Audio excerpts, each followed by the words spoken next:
Bugün Kozan'ın birinci numaraları dumunda gına dağın. Gidereşten 4 kişi bebeğin şakaralar bugün. Benim de flaksız gelirken mümkün değil. Bu yıl Tataristan tasırının 100 yıllığı, Fitreş'in 90 yıllığı bulgan şonada Fitreş ayında boğalar doğum, artım, uzun bir vakit. Kalı artım üstünde rayon, respublika şurası.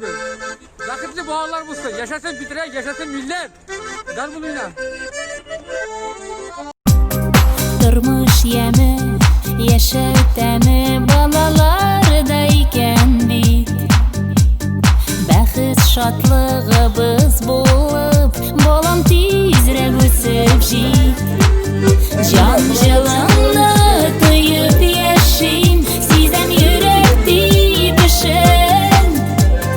Сөю сәгъдәт бакчасыннан, Ходай биргән җимешен.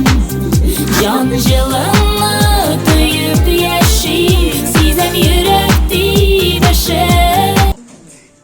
Пушкинның капитанская дочь нәрсәсе бар, бу депутатская дочь булайын дип.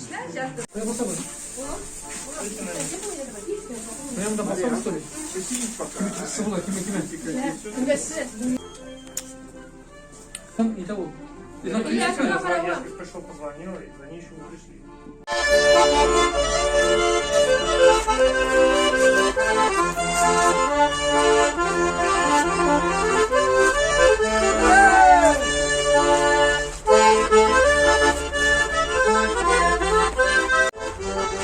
Bugün 23 dekabr 2023 yıl benim kızım Mahsun'la olup çıkan bu ne?